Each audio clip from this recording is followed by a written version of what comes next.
All right, so you read pages 77 through 81 in The One and Only Ivan. And now I want you to think about these different questions that I have on the board from what you read. Now, at the beginning of page 77, I think it was right at the very beginning, it uses the word sulking, that Ivan is sulking. Look back on page 77. Find that word, sulking.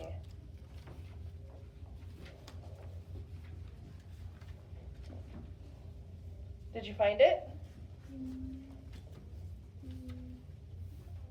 I was thinking it was right when we first. Yep, it's right there. The first paragraph. Even after Julia and her father leave, I try to keep sulking, but it's no use. Gorillas are not, by nature, pouters. So what does sulking mean? If you're sulking like Ivan was, what was he doing? It told us in that next sentence, it gave us that clue about what sulking up above meant. I'll reread it.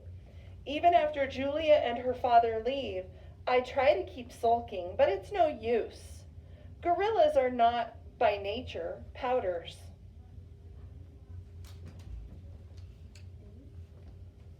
Connor, what do you think it is then? I think it means like fencing. No. This sentence right here tells us what it is. Gorillas are not, by nature, pouters. So what does sulking mean? Jenny? He's pouting. He's pouting. And if you're pouting, remember we talked about that yesterday? His head was probably down. His arms might be folded. Have you ever pouted before? Yes. That means you were sulking. All right. Let's look at this next one. I gotta look to see which one came first. This one. How were Ruby's days spent? Now, because they talked about how things were for her before she got to the mall, right? It was Stella and Ivan and Bob talking. So what did it say about how things were for her? What would happen to her? Stella said something about it being 23 hours a day.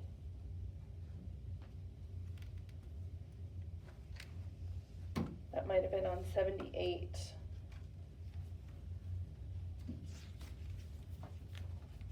Yes, it was on 78 in the second paragraph. What would they do to her? The people that had her before Mac got her, that is.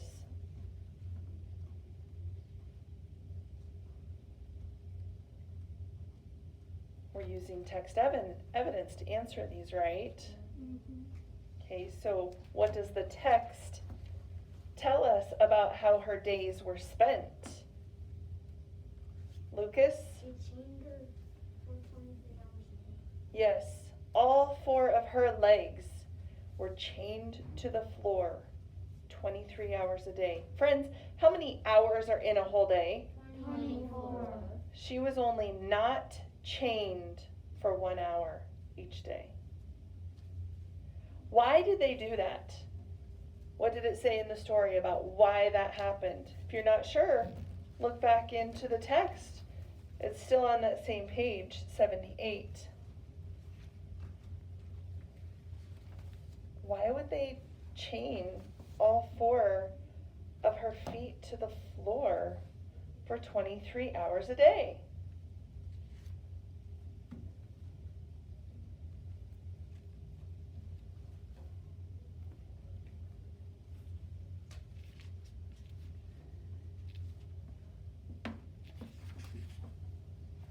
Natalia? So she could learn to balance on a Pedestal. and so she could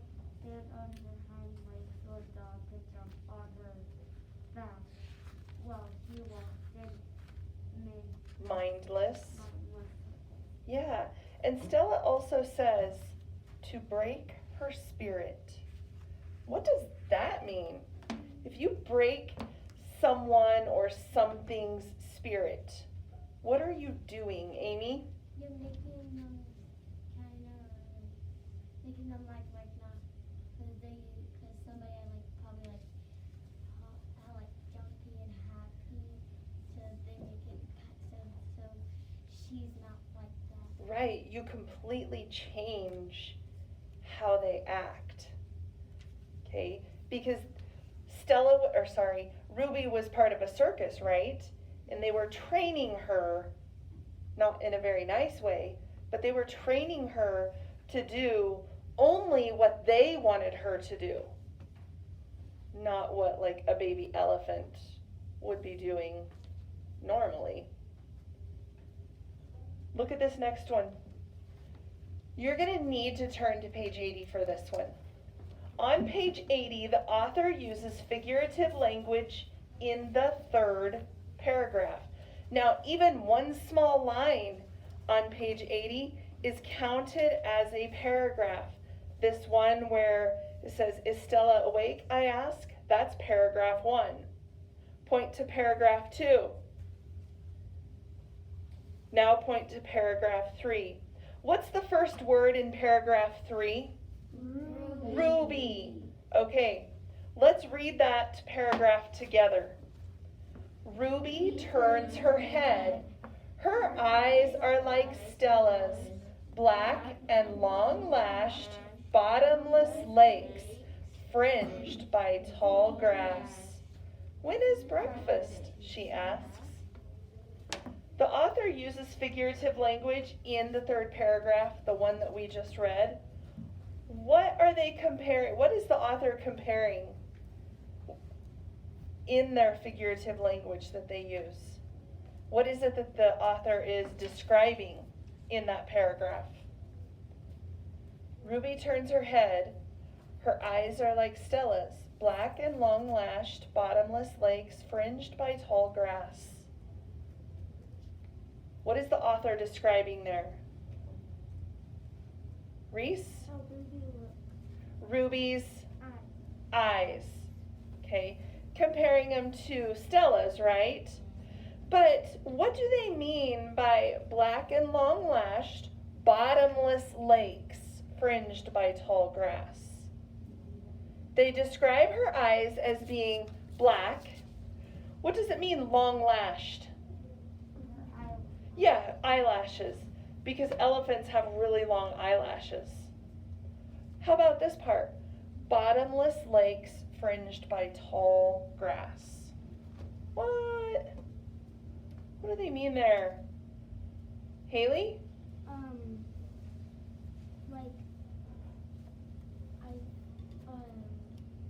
with her eyes, since they're black, then like bottomless lakes, since you can't see the bottom. Right, you can't see the bottom of a lot of lakes, right? So bottomless, and the further down you get, what happens?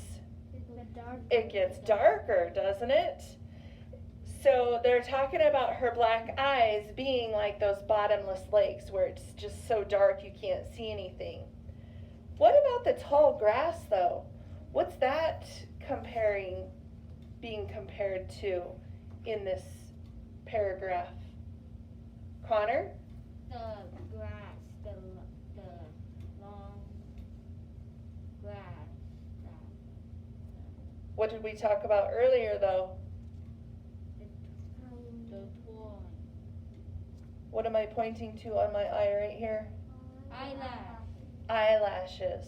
Because elephants, I said, have long eyelashes. And they're comparing her long eyelashes to the tall grass that's around that lake.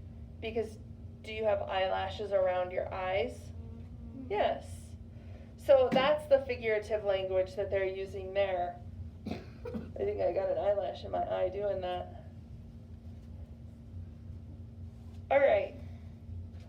Woo, dropped that. That slid off. Where did we leave off? 80. Okay, so we're ready for Stella and Ruby. And we go to 89 is the last chapter in this group that we're working on. Alrighty. So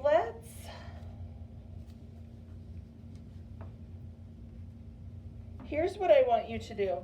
I'm going to have you read with a partner, and I want you to get out your dry erase board.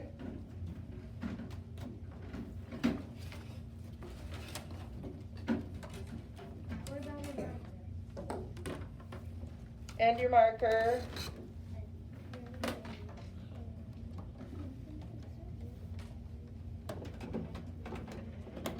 And as we read Stella and Ruby, and then we'll go ahead and read Home of the One and Only Ivan on 83 and 84 also. So we're reading pages 82. Would it ever be with the same person? Through 84. Yes, we'll just do it that way. That'll save time. This time, instead of talking about these questions that I came up with, I'm going to have you write down, oh, I'm not typing anything.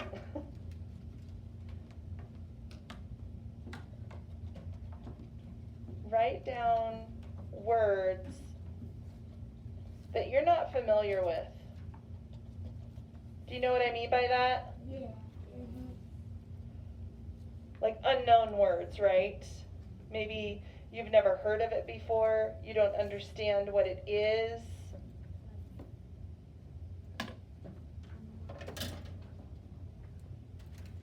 Questions about what you're going to do? Yeah. Thank you. All right. So, pages 82, 83, and 84, just on your whiteboards, you're jotting down words that you and your partner are reading that you're just not sure what they are. Jenny, I'll put you in a group, okay? Questions? Haley? So when we find the words, do we just write them down, or when we're done with the chapter? As you come to them, write them down, because a lot of times we forget that we didn't remember what that word was and we just keep going. So just jot it down as you're reading. Okay. Other questions? Okay, go ahead and get with your partner.